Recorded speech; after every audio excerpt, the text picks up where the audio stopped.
Hi, I'm Amber, and welcome to the Lone Star Keto Podcast. Today, we have a very special guest with us, Temple Steward. She is a registered dietitian, an LDN, an ACE certified personal trainer, and a behavior change specialist. Welcome, Temple. Yeah, thank you, Amber. I'm really excited. I've been watching your podcast for some time now, so it's an honor to be on it. And I've been trying to get her for a while, but she's been a little bit busy. A new baby and all kinds of Yeah, stuff. So an I'm eight-week thrilled to old. have you on. Yeah, that's so Thank exciting. you. I'll have to put a little picture or something because she's a cutie. Yeah, do it. Okay. All right. First of all, let's go ahead and talk about your background as far as your health journey and your professional journey. I'm curious, why did you decide to be a dietitian?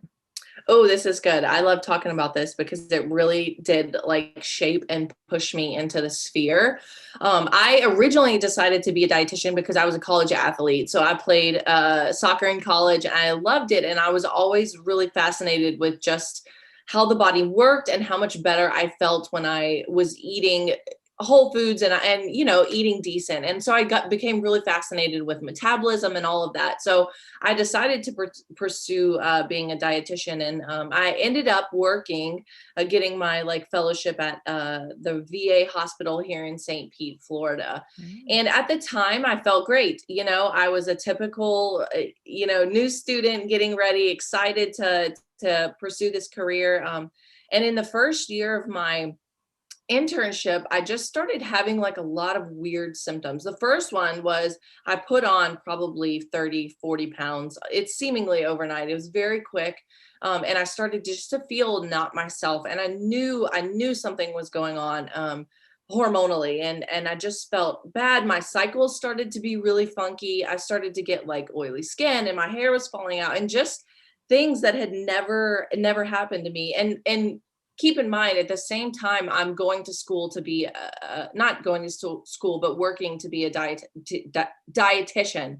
And so I'm trying all the things I'm learning. I'm eating more vegetables. I'm making all my whole grains whole and doing all these things. And I'm continuing to just go down and go down and go down. And long story short, with my health journey, as I'm trying everything I know to try and what I'm learning, and just continuing to feel awful and fatigued and sick and just terrible, and overweight and it just not myself. I eventually went to an endocrinologist and got diagnosed with PCOS as well as Hashimoto's. And so it hit me like a ton of bricks. I would always been very healthy and athlete, which probably masked a lot of these symptoms. And that's what kind of got me pursuing alternative routes, right? Because when you're diagnosed with PCOS, you're thrown birth control, and that's about it. Maybe metformin and maybe spironolactone if you're lucky, and you're not really told how to eat. You're just kind of told to lose weight, and good luck. And so I was just kind of like, well, this isn't a good enough answer for me, right? And so that's really what took me down and got me introduced into this community and this sphere. I love that. Oh, tell us a little bit about your particular uh, experience as a dietitian. I want to hear just a little bit about that before we get into our actual subject of women and weight loss. Yeah, so I was a clinical dietitian. So I worked in a hospital. I worked in an outpatient, inpatient, and home-based primary care setting at some point in my clinical dietitian career. And I can't say I hated it because I loved working with veterans. So that was my main population, and I just have such a heart for the veteran population. And but I knew something was failing because they weren't necessarily getting better, right? So I was counseling people on diabetes and weight loss, and I was doing what the guidelines say, and it felt like I was spinning my wheels. And when you get into dietetics, I think most of us do have a heart and a passion to help people, and I just felt like I wasn't helping anyone. I felt like they were continuing to gain weight, their A1Cs were continuing to skyrocket, they weren't seeing decreases in medications, and they weren't feeling good. And so I was I was always like curious, is there more? Like there's got to be a way that I can help these people feel their best. And at that point, I'm 2 to 3 years into my ketogenic journey, And I'm starting to think, oh, maybe this could help them too, because I'm seeing my cycles return. I'm seeing improvements. And I don't have to say it, but the ketogenic diet is very controversial in that space, in the dietetics realm, Yep. for a lot of people. And so I will admit it. I was scared. I was a little bit fearful of trying it because it probably wouldn't have been received well. And it initially wasn't. I just kind of got over it because I didn't care. Because, towards the end of my clinical dietitian, uh, you know, path, I was starting to use it. And VIRTA Health actually was doing a study in the VA hospitals, which really gave me the push to try it.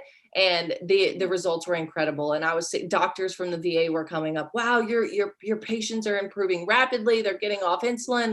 It was phenomenal. The last year of my job in the VA, I really felt like I was making an impact. And for the first time in my career, I thought, this is it. This is what we've been missing. This is what they need. And it was such a good feeling to watch people's lives being changed. It really was.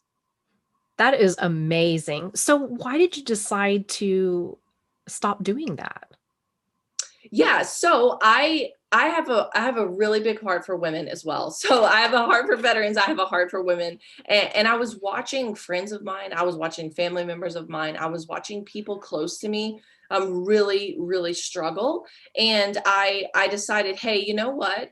What better way to do this than to work for myself, work for my own hours, see the clients I'd love to see. Because in a clinical setting, as a dietitian, you don't only get to see weight loss and diabetes and insulin resistant. You have to see it all. You have to see tube feedings. You have to see things, clinical diagnoses that you don't necessarily specialize in. And so you feel really pulled in a lot of different directions. And I only wanted to work with the ketogenic diet. I only wanted to help people using this method.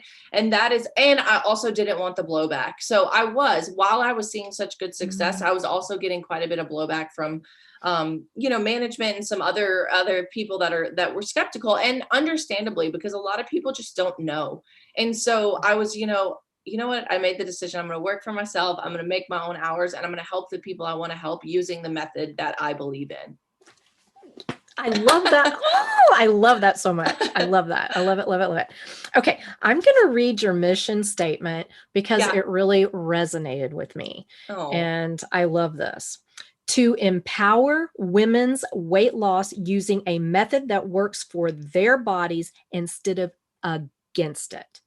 Yes. Explain that a little bit. I know what you mean, and I have experienced this. I get this, but explain what you meant by this.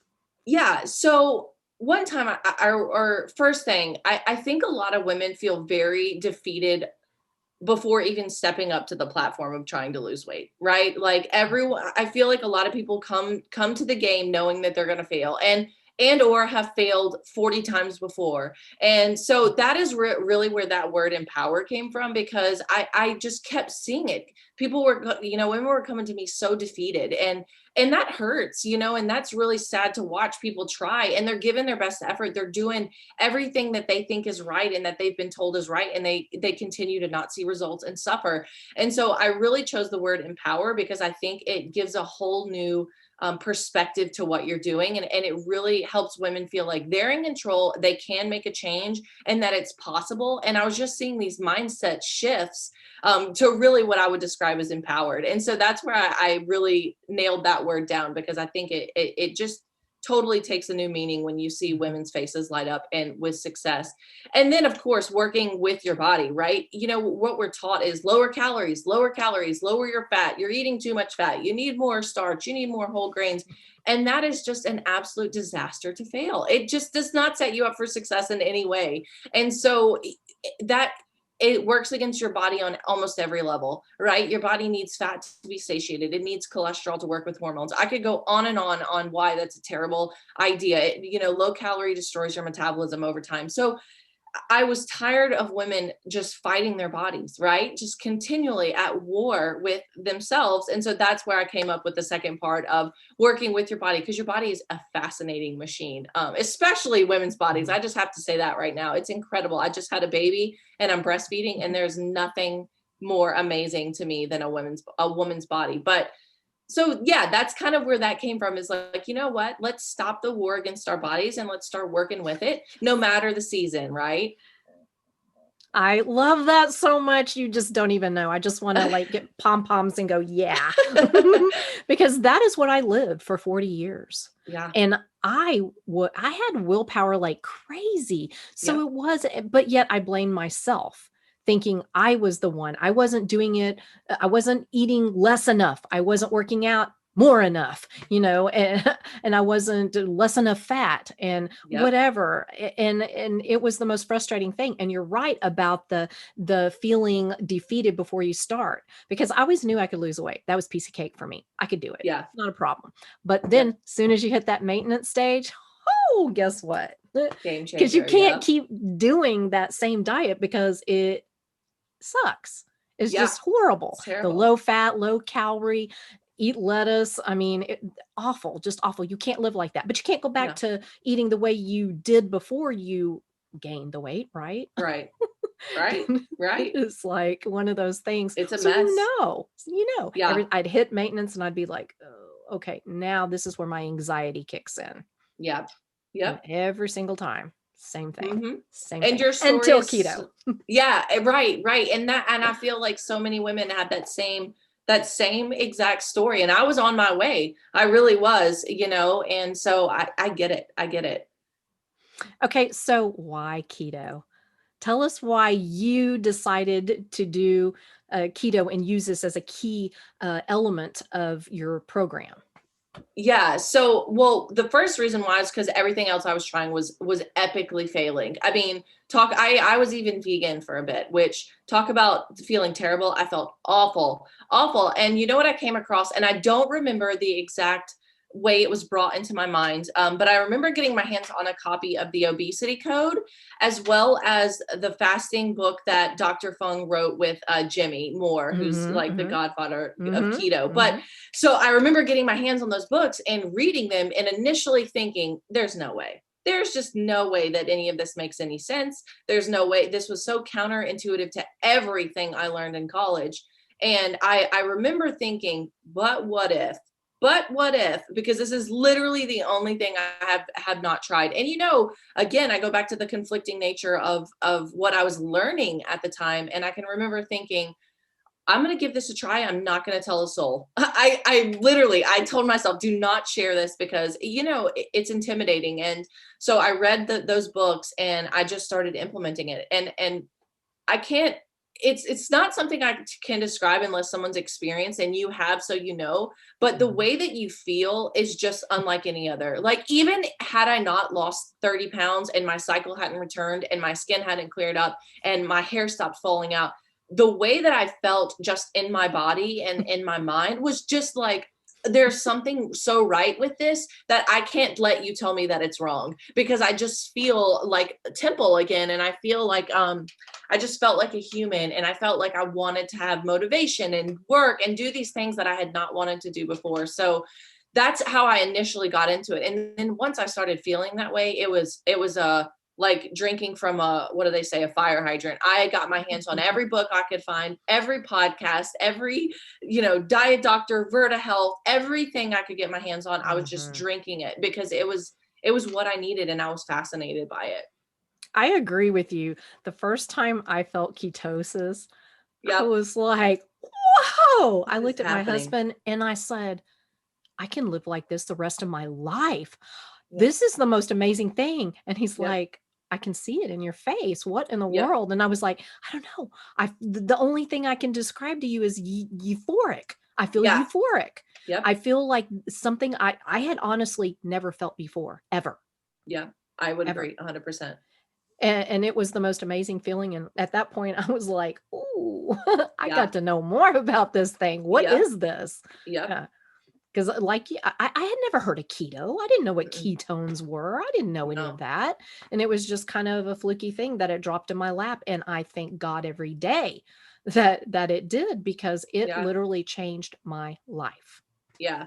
And I say this every day, just being in the space that we're in. And sometimes it does go against a lot of conventional medicine. Not, it's getting better, but there come attacks from right and left. And a lot of my clients, get into it with their PCPs and all that. And a lot are really welcoming, which is awesome. And I really do feel like we're making some strides there. But I tell my clients, I would take every mean thing said online. I would take every, controversial person or hateful thing said, because it's worth going to battle for. It really is, which sounds so crazy because we're talking about a way of eating, but it really does impact your life that much, which is, I think is amazing.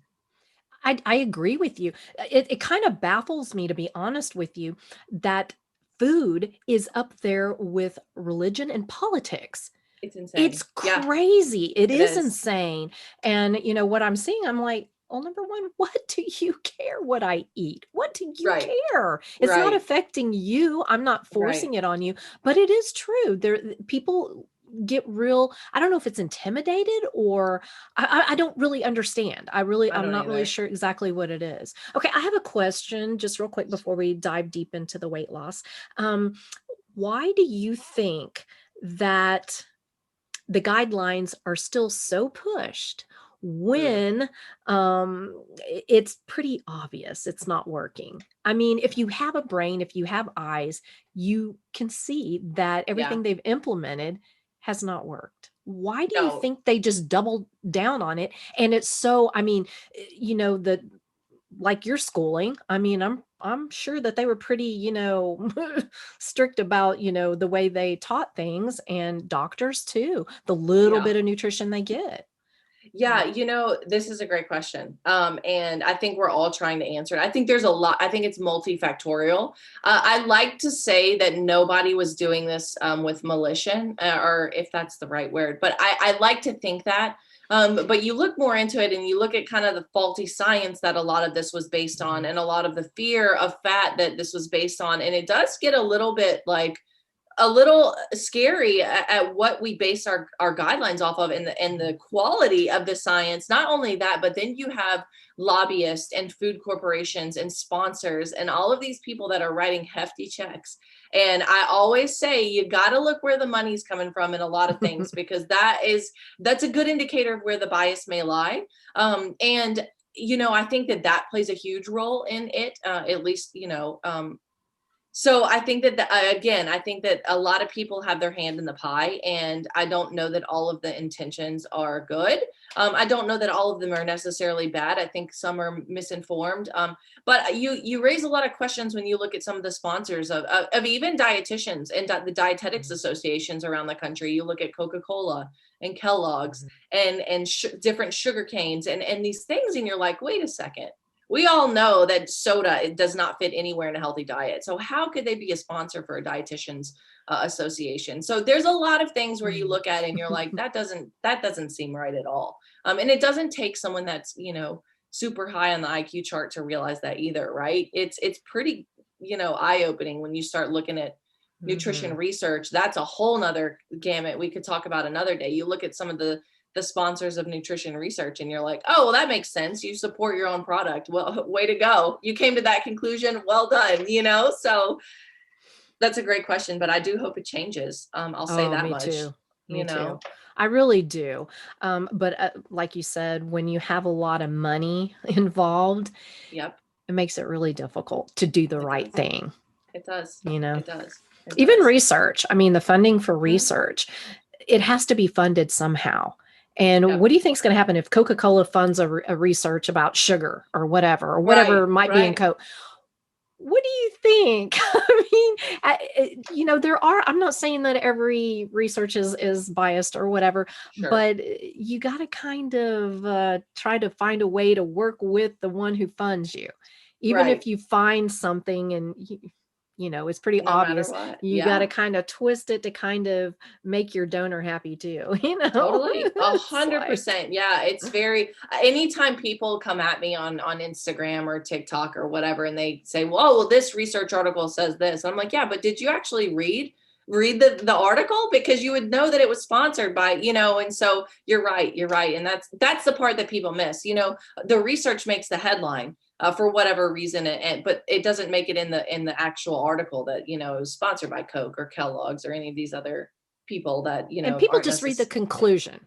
always. And the Yep. conclusion doesn't always match the No. data. That's the thing. And you would think, how does that happen? It does all the time. I mean, how Yeah, many and have you all the read where time. you're like, wait a minute, I thought the data said this, but why are they saying this down here in the Right. conclusion? But how many people have Yep. time to read through that? They're going to read the conclusion. So Yep. I don't And it's think that's, confusing. Yeah, it it's hard to is. They're read. It's hard to not read. like, They yeah, they're are. hard to read. Ugh, yeah, So I don't like totally. it. No, not at all. It's kind of a little above me, really, but I Yeah, try. yeah. No, Sometimes I I hear try. that. Okay. All right. So let's talk about women in particular with weight loss. Yeah. When the women that come to you, what is the one kind of uniting um, thing that these women have in common? Is there anything that you kind of look at and go, okay, they kind of have this in common?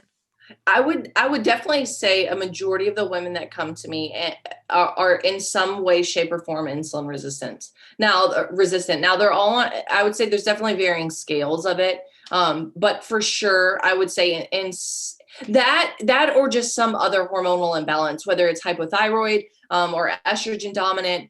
But I would say the majority of women come to me struggling to lose weight, haven't been able to keep weight off, yo-yo diet for years, uh, and have some sort of hormonal imbalance, no matter what form that it presents itself. I would have to agree with that. Yeah. Okay, so for somebody who doesn't really understand what insulin resistance is and how it can affect weight loss or weight gain, can you just go over briefly a little bit about that, a little info? Yeah, insulin resistance is just when, and insulin resistance can come from several different things. One, I want to go ahead and say that right there is that a lot of times people think, oh, it's only from overeating added sugars. And yeah, that's definitely probably the biggest contributor to it, but so is inflammation, and so is stress. But insulin resistance is just essentially your body not using the hormone correctly. And that in turn causing a storage and a buildup of fat.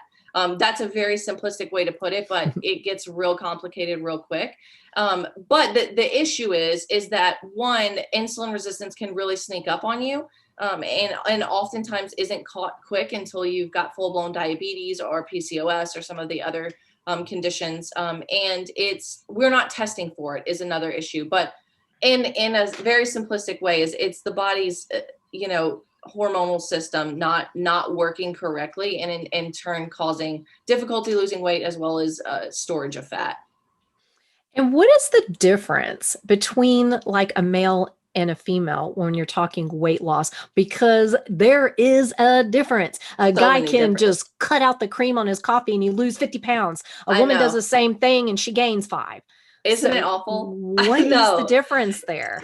There's a couple of differences. So one, just in general, women tend to have a lower metabolic rate than men. Now, this can be from a couple different reasons, mostly because men tend to be more muscular and have more testosterone. And women do obviously need testosterone as well, but men are just more muscular and women tend to store more body fat. Now, this is all in a complex design because women childbear, right? So we have children, we sustain life, and then we feed that baby and we breastfeed. And so women need those stores of body fat. But that's one of the reasons. Another reason is because of the cycles that we have. So we have periods, and then we eventually have menopause, and that can be another hormonal imbalance that happens in women, with the increased estrogen, the estrogen dominance that menopause causes, as well as just the staggering number of women with either PCOS, which we know is an insulin resistant related condition, and it can be caused by other things, birth control, inflammation, etc., but mostly insulin resistance, as well as 1 in 5 women have hypothyroidism or an autoimmune condition called Hashimoto's.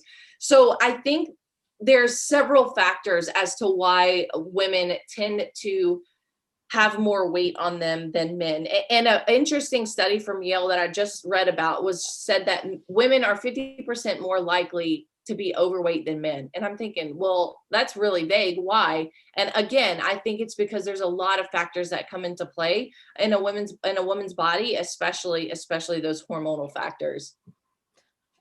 Yeah. Okay. And there, I don't have any facts or anything as to statistics to prove it, but it seems to me that PCOS is almost common. Like, oh, you have PCOS. Oh, so do I. So do I. So do I. And the same with Hashimoto's. Yeah. And before, I had never heard of that before, and all of a sudden I'm hearing it everywhere. So many people I know have these conditions. Yeah. Why do you think that is? It's a great question. 10% of women have PCOS, which is a staggering amount of women. I mean, that is 1 in 10 have that, and 1 in 5 have hypothyroidism. And I would probably be very rich if I had the answer, because I don't know. I do believe that obviously diet plays a huge role. I think the quality, in general, whether you eat keto or not, of food has just completely gone down. I think there's a lot of factors there as well. I think lifestyle, I think our lifestyles just breed, you know, sedentarism and no sunlight and eating cheap vegetable and seed oils. I could go on and on. And I just think, I think if you want to be super umbrella term, diet and lifestyle are the answers. And we've also got to look at genetics too, right? So we're becoming sicker and sicker and fatter, and then we're passing that on to our children, and so we're setting them up as well for that. And so I think that that's another aspect where it's like, we got to break the chain, but we also have to break the chain starting with our own life. So that may be a super vague answer. I wish I had a pinpoint and it narrowed down as to why this is happening. But another thing we have to look at too is just our environment, right? There's food on every corner. The air we breathe isn't great, in certain parts of the country, and there's stress. I mean, let's think about the stress. Like the last 2 years have been insane. And so I think it's, again, one of those things that there's a lot of factors, and the odds are kind of stacked against you in a way. Yeah, I agree. And as we were talking, stress, hello, I'm feeling it. Yeah. It's like Yep. my cortisol is super high. I'm working on. Yep. I'm working on it. I'm working on it. Okay, I'm trying. But okay, so a lot of times when women go to, say, the doctor and they find out they have PCOS or Hashimoto's, something along those lines, so many times they are told, okay, here's a medication, and okay, lose weight, whatever, and see ya. You're just going to have to live with it. There is no cure. Yeah. What do you say about that? I think it's terrible. I think it's one of the biggest disservices that we do to women, especially if you look at the magnitude of women that are coming and getting diagnosed with those. And then we just kick them out the door saying, here's birth control and metformin, which it's just not helpful, like birth control.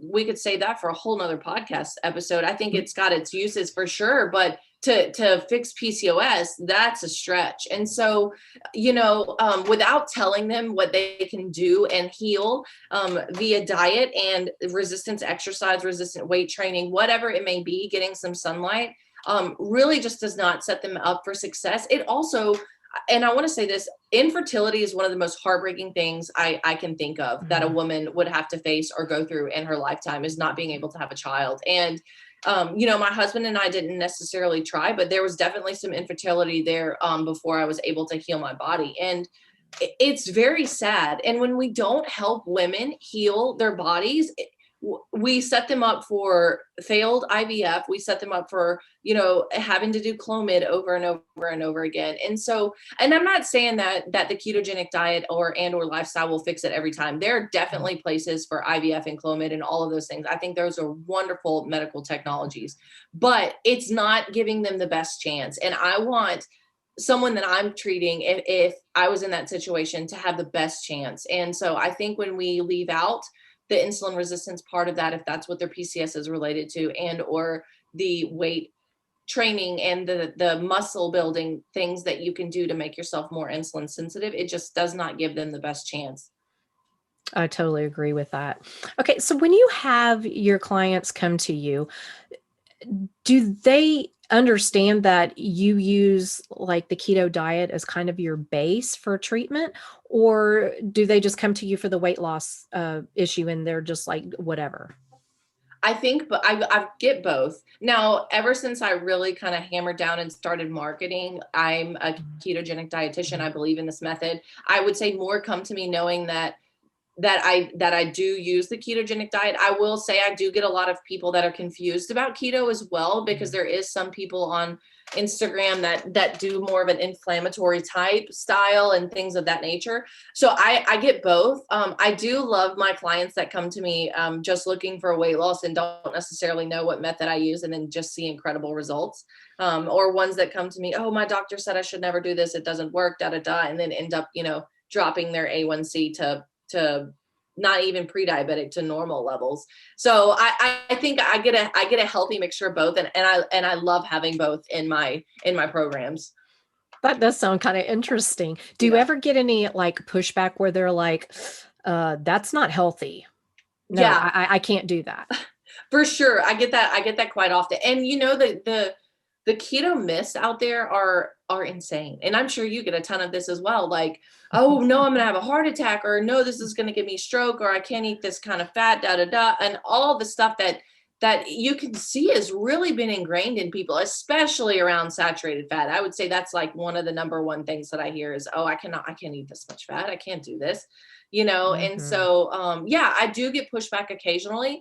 I think by the time they get into my program, they realize that, okay, she's got at least have a point here. And I will send people articles. I've confronted many of my own, not confronted, but I've helped use research to support the ketogenic diet in many medical atmospheres that I've been in. And thank goodness for people like the people that run VIRTA Health and some of these bigger organizations that are doing this research and paying for it themselves, because I use it. I use it frequently. I love that. I think that's awesome. Okay. Do you ever use the carnivore diet? Do you ever go to the extreme? Oh, let's hear this. Yeah, I know. A dietitian using the carnivore diet, I'm sure people are going to have a rave, but that's okay, because number one person, and I'm in one, of course, but I use the carnivore diet during my ketogenic experimentation because there's a lot of gut things that can come with PCOS and thyroid, whether that's slow digestion, bloating. There's a lot of things. When your hormones are messed up, you can consider your GI system messed up as well. And so I used the carnivore diet for 3 months. For 90 days, I was fully carnivore and I felt great. And I really think I needed that time to really heal. I don't know what it was. I had tried every elimination diet in the book, medical, the low FODMAP, you name it, I tried it. And I just could not find relief I was having all kinds of GI symptoms. And so I did carnivore, and that was the number one thing that helped me. And so I believe in it. I think it's a very good elimination diet, especially, I don't want to say reset because I hate that word, but really it is, you take it down to the bare minimum basics. Now, personally, I like things, avocado and other foods. And I just knew I wouldn't be able to give those up forever. But anytime I'm noticing anything wacko in my stomach, I'll go back to it. So I definitely have seen clients have some success, especially with some chronic autoimmune issues, people being horrifically in pain, almost disabled with pain. I've seen some really good stuff come from that, going carnivore. So I'm a believer, and, there's enough testimonies and evidence and things of that nature for it to be used, in my opinion. Yay. And that's what I do. No big Yeah. surprise to anybody who follows No. me. But Yeah. yeah, it just works for me, to be Yeah. honest. And Yeah. it's not that I demonize vegetables by any means. I just think for a lot of people, it's not the best thing. And it Right. wasn't necessarily even all the, some of the other things that bother people. I wasn't bothered by that. What I was bothered with is fiber. Mm-hmm. That was a huge difference for me, getting rid of fiber. And I Yeah. just had somebody keep coming back at me just earlier this week about, well, you need fiber. Yeah. Okay, I do. Well, I haven't Yeah. had any in 2 years and I'm not dead yet. I know, I'm doing just So fine. I'm able Yep. to go to the bathroom. Shocking, I know, but Shocking. I it's know. so shocking. But Yeah. yeah, that's A- awesome. And I do think fiber is one of those really controversial things, Yeah. because I will say in the medical community, it's very heavily pushed. And I've seen it really backfire really, really bad in Mhm. terms of constipate, all the things, you know, and you're like, wait a Same. second, this feels like we're doing a little bit more harm than good. So Mhm. yeah, I've seen people getting rid of fiber being incredibly beneficial, which I know is like one of those things you just I don't say know. out loud, but it is what it is, right? Right. And especially for people who have like Crohn's and, Yeah. those kind of things and constipation. And Yep. that's what I had since I was like 3 years old. I was Wow. chronically constipated, like bad, Yeah. but I loved vegetables. Even as a little Hmm. kid, as a 3-year-old, I would want spinach for breakfast. Yeah. Don't ask me why, Popeye, I don't know, but that's what I wanted. I didn't really eat Yeah. a lot of meat. I wanted vegetables. That's what I Yeah. wanted. And Yeah. so I never related it to that. But now added fiber like flax seeds, because you're told you should, have more, Yeah. especially if you have that issue of constipation. So I would add Yeah. in flax seeds. Oh, I would go to the floor on my knees in Oh, I can't even pain and imagine. just Yeah. just crying. And, Oh, it's like, okay, so I always knew I had that issue, but I didn't ever really think about the fiber in actual vegetables. yeah. Yeah. And it just never, Yep. because you think of that as so good, that why Hmm. would that cause you issues? So I thought that was Sure. funny. And while we're talking about myths, I want to just know some of your myths that need to die. What are Oh, some wow. common dietary myths? I always go to saturated fat's my Mhm. number one. That saturated fat's going to kill you. That is the farthest from the truth that I can even say. So that's definitely myth number one. Number two would probably be that you need to eat 6 meals a day to stoke your metabolism. That one drives me Mm. crazy. Number three is that breakfast is the most important meal of the day. That one drives me crazy. Fiber, red meat causes cancer. What else? I'm trying to think. A whole grain is good for people with diabetes. Mm. Man, I could go on. There's just so many things. Sugar is not addictive. So I just quick story because I was just so appalled. I did a video on sugar and its addictive properties, and to me it's shocking that this is still a controversy. Like with the amount of research, and not even research, the millions of people who say, "Hey, I'm full on addicted to sugar. I cannot break it." Um, it shows withdrawal. I could go on. There's so much research out there, but I did a video on this, and I had a medical professional come and say that sugar wasn't addictive, and I almost lost it. I'm like, how could you say that? That's one of the biggest issues that this country is facing. And then again, I don't want to bring COVID into it, but sugar is absolutely addictive, and until we can all at least agree on that, I think we have some issues. So that's another myth that really drives me crazy as well. Oh, that one gets me really bad because I see, well, if you just have it in moderation, you can't moderate something you're addicted to. It Right, doesn't right. work. Would an No. alcoholic just have, oh, you can have, a drink or two a day? Yeah, yeah, and Moderate. No. I know, and that's one of the big, I would say one of the biggest things that I in one time in my life pushed is, hey, you can fit everything in. And maybe for a few people, maybe that does work. But not people that are battling hormones, and the majority of people are, right? So you look at Mhm. leptin, you look at ghrelin, you look at insulin, and all of these things that respond directly to sugar and directly to other hormones, and everything in moderation is another one of those things that I feel sets a lot of people up for failure, because Mm.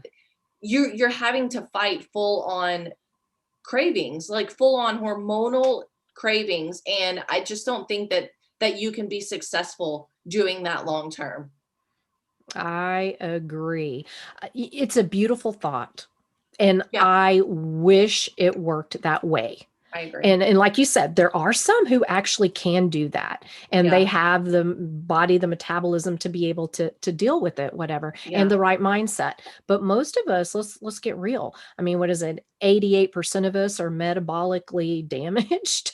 yeah, So, and yeah, that kind of plays into it. It's like yeah. when you're in that 88%, you can't just willy-nilly go, oh, I can just have a piece of cake a day or whatever it is if I You just cannot. moderate, everything else. Right. But it doesn't work that way. So No, that is extremely frustrating. it is. Okay. Yeah, it is. So if you had somebody come to you who's okay, let's say she has PCOS, what is your treatment plan? Like what do you do first? What are your steps, I guess?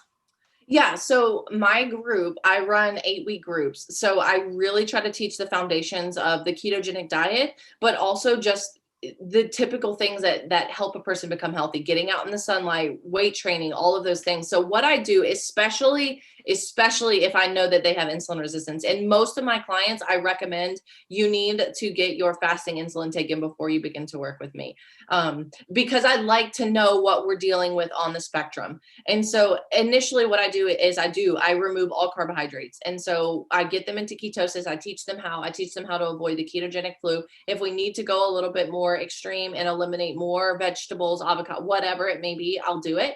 But I teach them that. And then I walk them through it and I set them up for success with the ketogenic diet, because I will say this, there's so much information online that you could try keto and fail it very easily. Or just feel like crap because you don't know what you're doing with electrolytes and those things. And then that in turn gives you a bad taste in your mouth, and then they're less likely to try it again. So anyway, long story short, I really try to set my clients up for success and knowing, okay, you need electrolytes, you need salt, you need water, you need to focus on, fats and all of this. And these are the levels and these are the numbers. And I try to do it in a way that sets them up to make this a lifestyle. And I hate that word as well, because it's not a diet, it's a lifestyle, but I don't want my clients to have to come back to me. I want to be able to give you the information, and I want you to be successful long-term. And then that way you can share it, you can spread it, you can get other people, and their success makes me success. And so that's what I really try to do with my clients, and I'll say this too, I believe everyone's individual, and I'll treat somebody that's severely hypothyroid a little bit different than someone who's struggling to get pregnant with PCOS, because I think we need to look at big picture and stop trying to make nutrition as cookie cutter as we want it. I think that there is some room for a little bit of variability as well. Oh, that one drives me nuts. Yeah. I did a what I eat in a day for a week because I had so many people ask me that, and I just never thought anybody could really care what I ate, but they did. And so I put it out there, and I'm getting all these things like, you're not eating enough calories, you're not eating enough fat, you're not, and I'm like, do you think I haven't worked all this stuff out? Right. I mean, I'm not saying you haven't been doing it. It's like I've had to evolve as I what worked for me yesterday is not working for me today. Sure. And that's true with any diet. I don't care what you're doing. You have to evolve as your hormones evolve, as your life evolves. Hello, stress with me. I'm having to change some things. And so I'm like, I know. But you are individual. Yes, we're alike, but we're also individual in our needs. I'm almost 55 in July. Maybe I don't need 90% fat.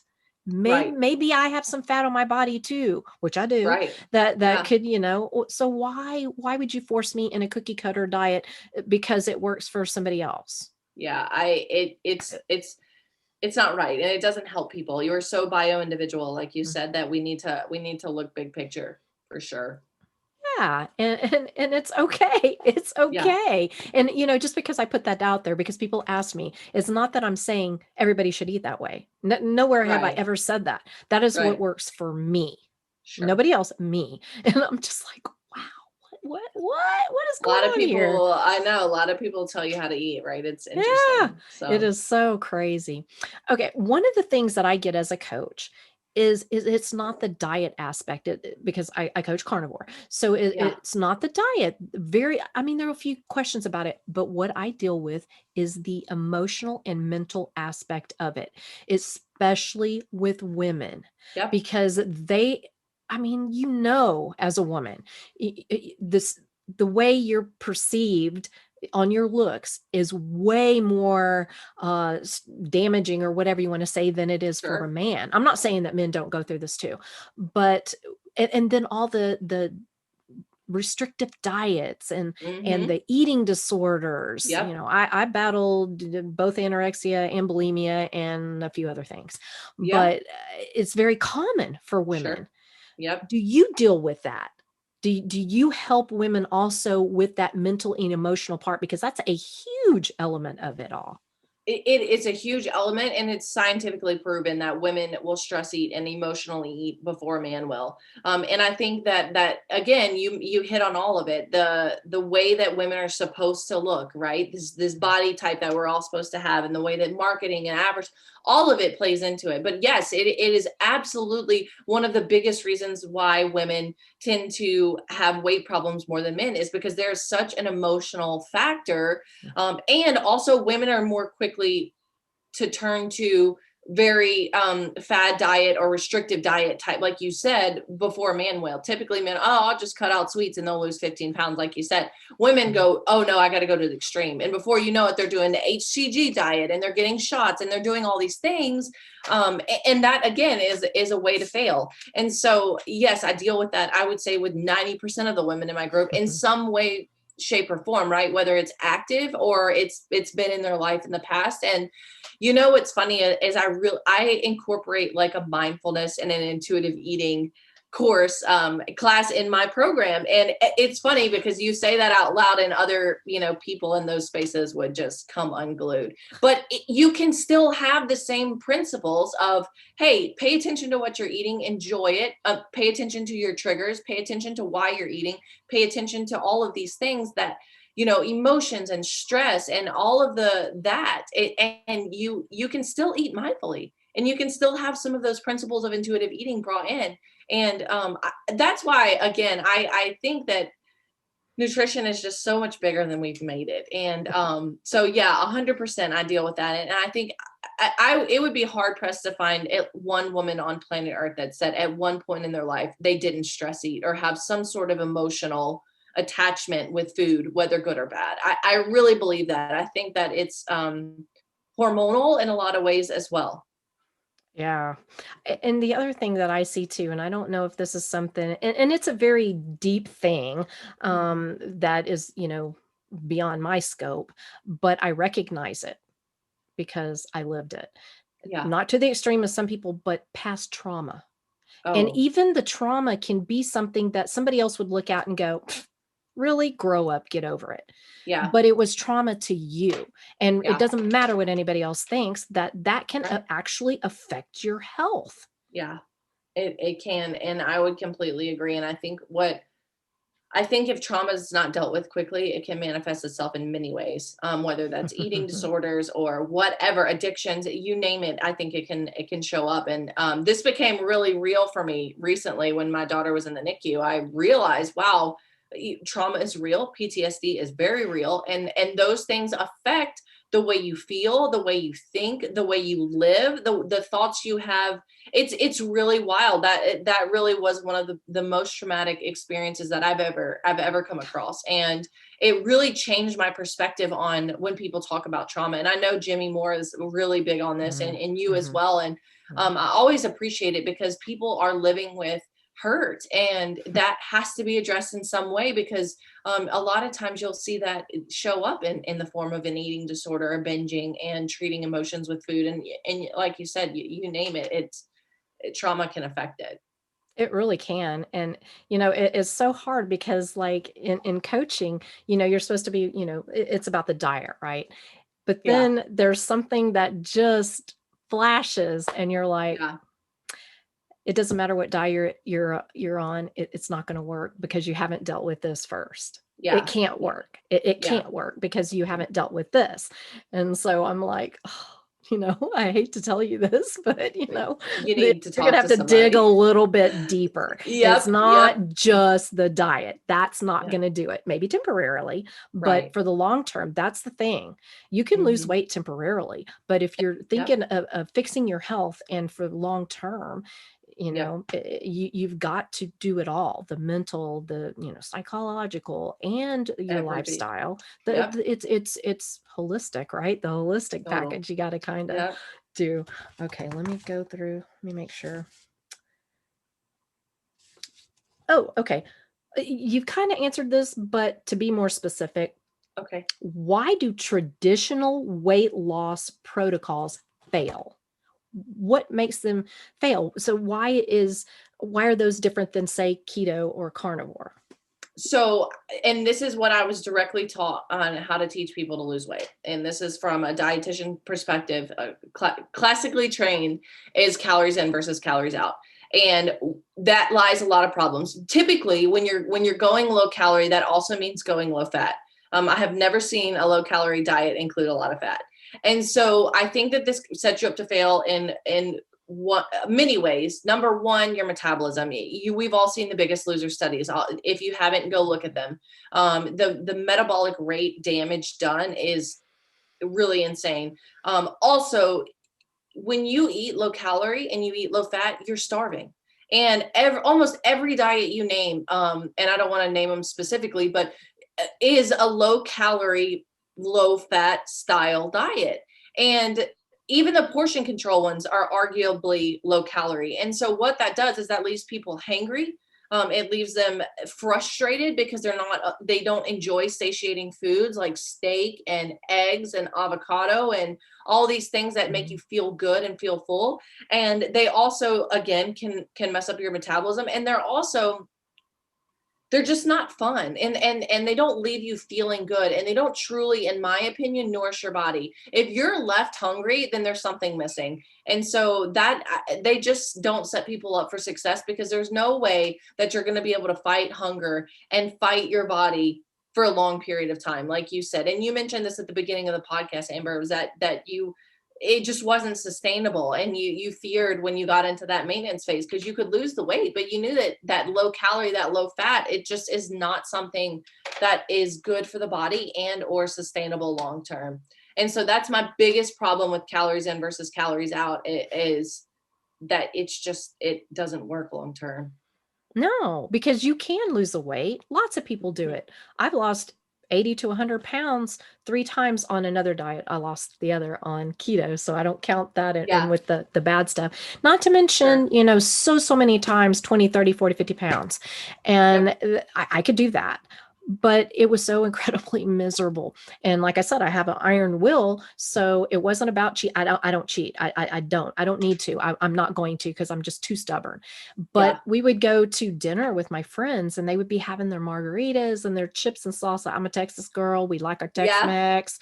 And I'm like just looking at it, and I'm just so sad. And by the time I get home, I'm in tears.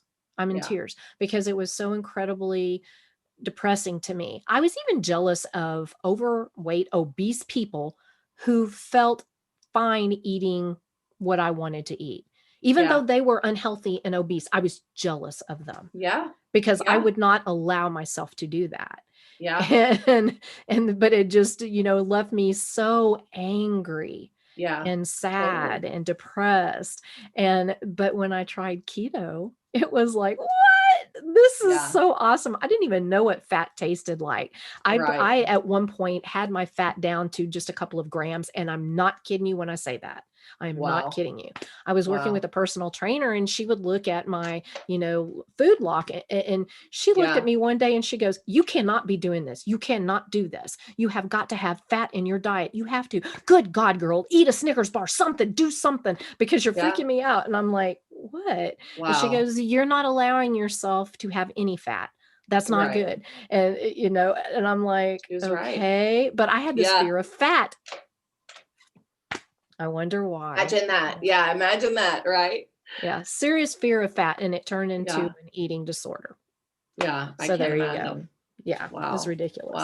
Oh, here's a good one that I get a lot too. How do I deal with cravings? Oh, that's a good one. So there's a couple ways. Number one, making sure you're eating fat and protein is the biggest one. If you're under eating either of those, cravings will still be there. Also, understand that it takes a little bit of an adjustment period. So a lot of times people that switch from standard American diet to keto, those 2 weeks, 2.5 weeks are kind of rough at cravings wise, because your body is used to running at a certain level of higher blood sugar and getting these sugars and getting all this stimulant, and you take that away and your body's like, wait a second, where is that? So understand that it takes a little bit of time, and understand if you work with your hormones, and if you truly feel your body that they're really not going to be a lot of cravings. And if there are, it could be an emotional remember, or like a habitual craving where, you know, you sat down every night to eat popcorn in front of the television, whatever.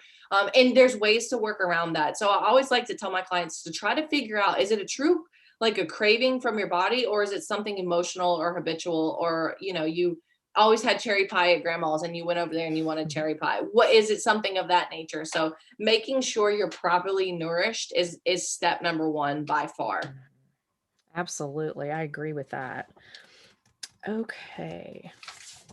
You actually hit on that already.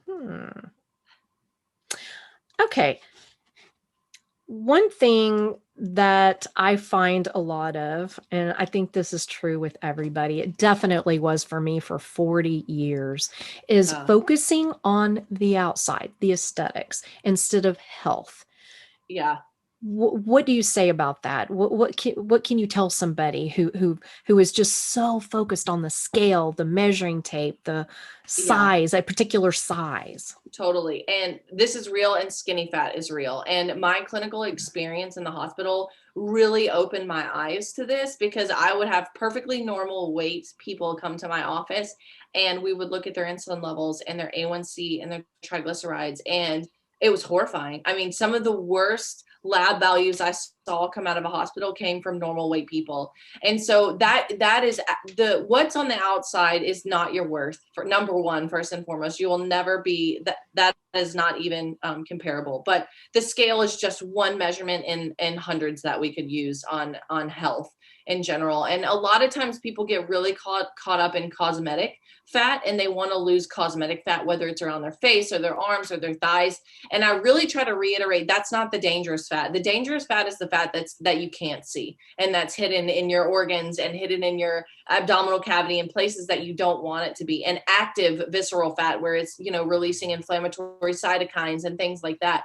And so I really try to help people understand that weight is just one factor, and we look at many. And I really do try to make them understand too that, like, even their just mental health around food is so important to work on and to see, because, you know, like you, Amber, you're a perfect example. You went from having an eating disorder to finding true food freedom with keto. And so I think there's nothing huge. Better.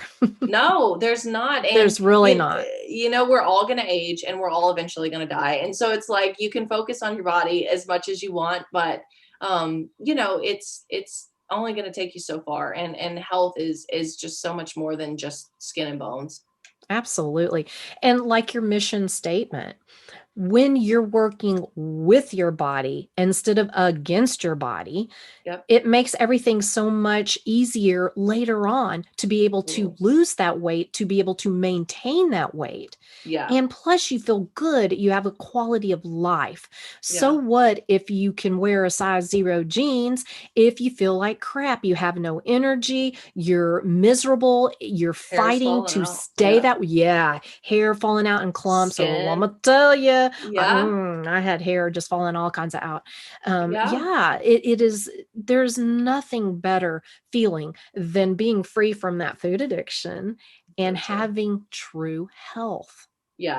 And quality of life. It just makes it easier. And when your mind is clear and your mood is better, you can deal with those other things, like the, trauma in your past, or other things that you may have to go deal with, even if you don't want to. Sometimes you have to, but it makes it easier. So by doing this, it's not, quick like this, and you're not going to just be this model, right off the bat. And you may never be, probably never. How many people are, but there's just nothing better than true health and the freedom from food.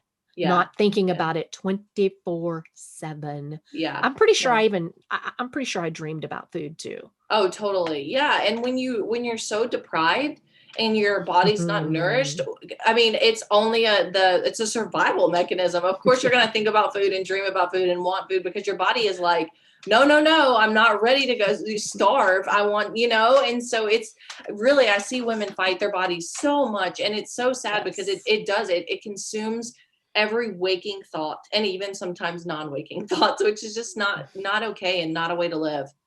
Yeah. And I think that's, one big difference for me, I'll quickly say this, but I had a huge body hatred since I Mhm. was 10 years old when I realized I was a little bit different than some of the other little girls. And Yeah. it just carried over. And I felt like my body was my enemy. Yeah. And I literally fought against my body. And if it didn't do what my mind thought it should do based on all the work I put in, I punished myself. Yeah. Punished myself. Yeah. And, either by starvation, like not eating for weeks, which that's different than fasting. I just want Yeah. to say Of that is course. different. Yeah. Or I would exercise till I just about dropped, or I would take laxatives or, Yeah. those kind of things. I literally punished myself. Yeah. Yeah. Yeah. And I think a It lot of women do that. They do, and various forms, the ones you mentioned, or they constantly are in a reel in their head talking about how ugly they are and how fat they are and how they'll never Mhm. be worth it. And I see that, and I see exactly what you're talking about. I also see the mental abuse that they do to themselves, and again, we talk about celebrating your body and being like that is Mhm. a big deal no matter what you look like. If and I, like you, found a true food freedom in the Mhm. ketogenic diet and finally felt good. And so I think that's a huge aspect, like you said, Amber, and I think a lot of women do that. Whether it's actual abuse with laxatives or exercise or binging or making themselves throw up, whatever it is, or if it's emotional abuse to themselves by telling themselves they're Mhm. not worth it. And that really is so sad. And it's not that, it doesn't have to be that way, Yeah. and my heart breaks for women that suffer with that, because I was there at some point and Mhm. I get it, and it's hard. It is so hard. It is so hard. And it breaks my heart too. And that's pretty much why I do what I do, because Yeah. if I can help somebody not suffer for as long as I did, because Yeah. even my worst enemy, I would not wish that upon. No, no, Not even. especially for the length of time that you had to go through it. I mean, Mhm. that I'm sure that your passion for it is even just exaggerated that much more Yeah. because of the years that you put in, Oh, yeah. And you that's why know? I have to have a purpose for that. I mean, Yeah, you have to look back and go, I went through all of that for a reason. I always believe everything happens for a a reason. So hundred it's like, I percent. got to figure out what that reason is. Okay, now I got it. Yeah. I Yeah, got it. it's your testimony, and it also makes you real, and that makes you even more trustworthy because and you've lived it. So I Oh, love that. yeah. Yeah. And now what I think is so cool is what we talked about earlier. I can't remember if we actually talked about it in the podcast, but where you're like, your body is amazing. It does Yeah, these it's insane. amazing things. Mhm. And that's how I view my body now. It is Mhm. not perfect. I'll just tell you right now, especially thank Yep. you, cortisol, with a little bit of weight gain, even though it didn't change Right. anything. Right. But I don't look in the mirror and go, you fat piece of crap. Well, like I Yeah. used to. I don't Yeah. do that anymore. I recognize, okay, yeah, I would like to, get back into those size zeros. Okay, whatever. But Yeah. at the same time, I'm like, I appreciate my body. I'm like, Yeah. obviously there's something going on. I need to figure it out and Mhm. take care of it, because your Mhm. body is just trying to help you survive. And Yeah. so it only knows what you give it. Yeah. And I think Exactly. it's this beautiful thing now. And so I look at it completely different. And so now I am so focused on the health aspect of it. Yeah. And I'm not Yeah. saying that it's not a good thing to want to look good outside. Of course, Right. everybody does. And Yeah. that's a good thing. I mean, you Yeah. want to whatever. But okay, I think we are oh yeah, we are. Okay. To sum everything up, can you give women out there who are struggling with weight loss, who are feeling depressed and with no hope, what is your best bit of advice you can give them? I would say I have got two things. Number one, give yourself grace, because we all deserve a little bit more grace than we give each other, and ourselves. So give yourself some grace. And number two is don't give up. Some people take 40 years, some people take 3 or 4, some people take 15 or 20, however long it may be to find out your perfect method. It's there. I really believe in eating real food and animal based food and nourishing your body. And so give yourself grace and don't give up. And I guess I would say the third thing is find somebody to help you. You know, we're both, you coach, I coach, and you're not meant to walk this path alone by any means. And so that there's loneliness when you're feeling that way. So find somebody to support you, have a conversation with your spouse, whatever it may be. There's support out there. You just may need to reach out for it. And because a lot of us are really willing to help. And it's okay to ask for help. It's okay. Totally. It doesn't matter what help it is you need. Even if you need to see a therapist to deal with the traumatic past or whatever it might be, eating disorders, whatever, it's okay. We all need help. It's okay. I did. I needed help. I admit it. And, you know, thank goodness I found the help that I needed. So, you know, we all do. It's all good. Well, Temple, it has been a pleasure. Thank you. Thank you. Thank you so much for coming on the podcast. And hey, y'all, while y'all are here, subscribe to my channel and go follow Temple. I'll have all her stuff below. And again, thank you, Temple. Thank you for having me. It was a pleasure, Amber. Absolutely. Bye, Temple. Bye.